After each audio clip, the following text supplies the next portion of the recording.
bicara tentang agama, tentu agama ini bisa jadi pedoman ya, bisa juga jadi bahan perpecahan ya. Tentu ini fakta yang terjadi di kehidupan ya, dimana agama ini adalah sebuah alat ya untuk mengkotak-kotakkan antara kelompok A, kelompok B, sehingga ini yang jadi gap ya, atau perbedaan pembatas hubungan kita dengan sesama, sehingga kalau kita nggak sama itu adalah musuh kita katanya, bahkan sampai begitu Mas.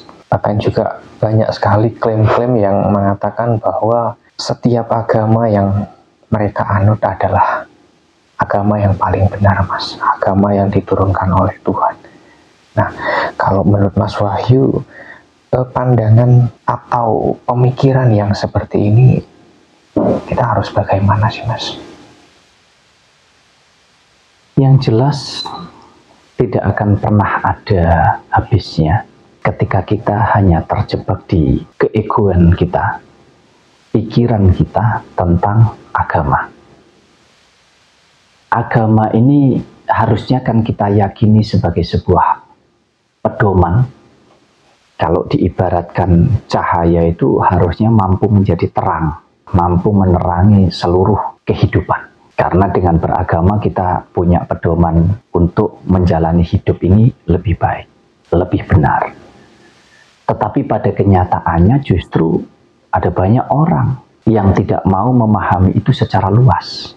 Sehingga menganggap seolah-olah bahwa agama ini adalah sebuah senjata atau alat untuk melindungi dirinya, supaya dirinya ini seolah-olah tetap di jalur yang benar, di jalur agama ini tadi. Sampai-sampai rela demi membela agamanya, demi tetap di jalur agama ini, rela menyakiti, rela melukai, bahkan rela membunuh saudaranya sendiri hanya karena berbeda agama. Kalau agama sudah dijadikan sebagai sebuah alat atau senjata, maka yang terjadi adalah akan menganggap bahwa agama-agama yang tidak sama dengan agamanya itu adalah musuhnya. Yang Islam merasa bahwa yang Kristen ini adalah ancaman. Yang Kristen merasa bahwa yang Islam adalah ancaman. Yang Hindu merasa bahwa yang Islam adalah ancaman, dan seterusnya. Bahkan di dalam agama itu sendiri pun pecah. Saling mengklaim bahwa tafsirnya paling benar. Saling mengklaim bahwa ini adalah aliran yang paling benar dan lain sebagainya. Nah, tentu hal ini justru akan membuat kita itu jadi bermusuhan Mas, satu dengan yang lain. Jadi karena agama ini kita jadi mengkotak-kotakkan diri kita, begitulah kurang lebihnya. Kalau ini diibaratkan bahwa melalui agama-agama ini kita menyembah ya, bahasanya ya, bertemu, menyembah, mengenal, dekat dengan Tuhan. Yang seolah-olah kalau tidak lewat agama ini kita tidak akan bisa bertemu dengan Tuhan, begitu. Bahasanya lewat agama ini kita tidak akan bisa dekat dengan Tuhan. Ini kan klaim yang sangat lucu begitu. Jatuhnya seolah-olah Tuhan itu kayak miliknya kelompok. Iya. Tuhan itu kayak miliknya agama tertentu begitu. Padahal tidak ada satupun yang membuktikan bahwa apakah Tuhan ini beragama. Ini kalau katanya begini, kalau katanya Tuhan itu menciptakan salah satu agama, ya katanya. Bahkan ada yang mentafsirkan begini, semua agama itu benar begitu. Ada yang mentafsirkan juga tidak bisa. Hanya ada satu agama yang benar begitu. Yang mana itu adalah agama yang diciptakan oleh Tuhan. Berarti bisa disimpulkan dong dari keterangan itu bahwa Tuhan itu menciptakan satu agama. Kalau Tuhan menciptakan satu agama, berarti bisa disimpulkan juga dong bahwa Tuhan itu beragama. Apa memang kira-kira itu bisa diterima dengan akal sehat kita bahwa Tuhan memeluk salah satu agama itu? Ya. Nah ini kan klaim-klaim yang lucu Mas. Menurut saya klaim-klaim yang dangkal cara berpikirnya. Ini bisa dikatakan apa ya, orang-orang yang menurut saya sok tahu. Ya, padahal kalau ditanya sudahkah bertemu dengan Tuhan, ya pasti tidak pernah. Tuhan itu seperti apa wujudnya, ya tidak pernah. Pasti nanti ujung-ujungnya akan lari ke, ya di kitab sudah ada ini ayatnya, di kitab sudah ada ini dalilnya dan lain sebagainya. Pasti akan merujuk ke sana. Tidak ada yang merujuk untuk masuk di dalam diri pribadi kita sehingga kita mampu menerangkan itu dengan gamblang gitu, sampai ke pembuktiannya. Nah, disinilah kita itu yang memang harus apa ya Mas ya, belajar tentang agama ini kita harus luas lah Mas cara berpikir kita supaya kita tidak terjebak dengan doktrin yang ada di agama tersebut. Jadi kita ini bisa menerima semuanya dengan penuh kesadaran begitu. Ya, sebenarnya tujuan daripada beragama ini adalah untuk menyembah ya kepada Tuhan. Nah, sedangkan Tuhan itu kan Maha Esa ya, tunggal, artinya Tuhan itu hanya satu. Mungkin bisa dibilang kalau orang-orang beragama ini menyadari bahwa Tuhan hanya satu, artinya mau pakai agama apapun ya tujuannya kita sama ya, menyembah kepada Tuhan. Harusnya begitu. Apapun agamanya, esensi atau tujuannya adalah tentang bertuhan. Berarti tujuannya sama-sama ke Tuhan. Tidak ubahnya kalau kita pergi ke suatu tempat, misalkan pergi ke kota Jakarta begitu, mau lewat mana kan boleh. Mau lewat udara, lewat darat, lewat laut, lewat jalan mana saja, lewat timur, lewat utara, lewat selatan, kan bebas. Mau naik kendaraan apa saja juga bebas. Yang terpenting adalah, apakah yang terpenting adalah tentang transportasinya, tentang jalannya? Saya rasa bukan. Yang terpenting adalah bagaimana kita mampu berjalan dengan benar untuk bisa mencapai tujuan itu. Betul enggak? Betul. Nah, kalau kita bicara tentang agama, kan enggak ada bedanya dengan kita berpakaian. Tujuannya sama, untuk melindungi diri, untuk menutupi tubuh kita. Tujuannya ke sana, sama-sama bertuhan. Masa iya terus kita harus mengklaim? Bahkan ada juga ini Mas, saya pernah melihat ya, menyaksikan, mendengar. Ada juga yang berkata bahwa ini juga salah satu tokoh ya, maksudnya pemuka agama ya, yang mengatakan bahwa Tuhan itu nggak bisa disamakan antara Tuhannya orang Islam, Kristen, Hindu, Buddha. Tuhan ada banyak, tapi hanya ada satu Tuhan yang sesungguhnya katanya begitu. Nah ini kan klaim-klaim yang menurut saya juga ini jadi sok tahu juga begitu ya. Kalau mau pakai dasar ilmu apapun begini, mungkin saya yang nggak berilmu, yang nggak punya ilmu apapun, nggak ngerti tentang apapun, saya hanya meyakini begini, Tuhan itu hanya sebatas keimanan atau keyakinan kita. Selebihnya itu sudahlah bukan hak kita untuk menilai kamu bertuhan atau tidak, lebih-lebih mengklaim bahwa kamu tidak akan bisa bertemu Tuhan kalau kamu nggak lewat ini, kalau kamu nggak beragama ini. Itu menurut saya sangat sempit cara berpikir yang seperti itu, Mas. Jadi Tuhan Maha Segalanya, Tuhan itu Esa, Tuhan itu tunggal, Tuhan itu hanya satu, mungkin hanya berbeda-beda cara, berbeda-beda kendaraan untuk kita bisa sampai di tujuan di dalam bertuhan itu. Itu saja. Justru yang terpenting adalah tentang tutur kata, tentang perilaku, tindakan kita, bagaimana kita bisa mewujudkan sifat-sifat daripada ketuhanan sesuai dengan keyakinan atau keimanan kita. Ya Mas, dengan seringnya pertengkaran yang terjadi ya, yang disebabkan mungkin salah satunya adalah karena agama ini ya. Kalau dulu, mungkin ini khusus untuk orang Indonesia saja Mas. Dulu di Indonesia kan nggak punya agama ya memang.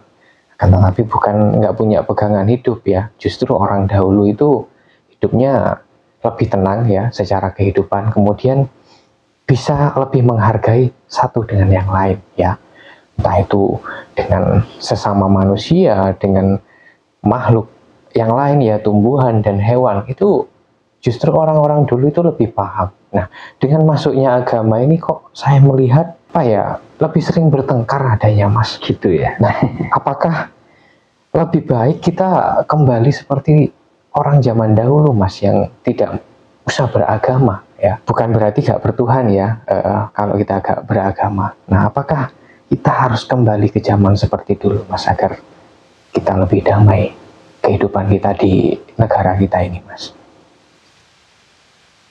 Kalau kita bicara tentang agama yang katanya agama itu justru menjadi sumber perpecahan, Karena orang kadang kalau sudah garis keras ya Mas ya, artinya fanatik terhadap agama, sudah tidak lagi mau menggunakan pola pikirnya secara luas, sehingga tidak mau menerima hal-hal lain selain apa yang diajarkan di suatu agama. Tidak ubahnya di negara kita, memang betul, itu nyata, sejarahnya ada, Indonesia ini tidak pernah melahirkan agama. Jadi agama-agama yang saat ini disahkan di Republik ini adalah agama-agama hasil dari adopsi atau agama impor, agama pendatang. Yang tentunya di zaman dulu jauh sebelum ada agama, ini kalau dikatakan agama itu sebagai pedoman di dalam menjalankan hidup. Di zaman dulu ini jauh sebelum ada agama, para leluhur kita, nenek moyang kita ini juga sudah punya pedoman di dalam menjalani kehidupannya. Nah, tetapi kalau kita bicara tentang baik dan buruk, mulai dari zaman dahulu kala sampai kapanpun ya tetap akan ada, karena itu adalah isinya kehidupan. Jadi kalau dikatakan penting atau tidak beragama, ataukah lebih baik kita tidak usah beragama kalau hanya membuat pertengkaran, kegaduhan, perpecahan, saling mengklaim, seolah-olah Tuhan itu hanya miliknya sendiri, seolah-olah surga itu hanya miliknya sendiri. Menurut saya justru harusnya kita tetap beragama. Wajib harus kita itu memeluk suatu agama, karena agama ini adalah kontrol begitu. Kan dengan agama ini jadi jelas gitu Mas. Arahnya yang beragama ini harus bagaimana mengikuti tata cara dan aturan yang ada di dalam suatu agama itu. Agama ini juga demikian. Jadi agama itu lebih ke mengatur tata cara kehidupan manusia supaya lebih jelas begitu. Karena isinya adalah tentang ajaran, tentang aturan, Mas. Ya, tidak ubahnya seperti partai lah, kurang lebih begitu. Ya, wajib tunduk patuh kepada ajaran atau aturan yang ada di suatu partai. Tetapi ingat, tujuan berpartai ini untuk apa? Kan begitu. Nah, kalau dalam konteks luas tujuannya adalah untuk berbangsa dan bernegara. Berarti kepentingan partai ya harus kita kesampingkan. Kepentingan berbangsa dan bernegara yang harus kita prioritaskan. Nah, kalau kita bicara agama juga demikian. Konteksnya adalah tentang bertuhan.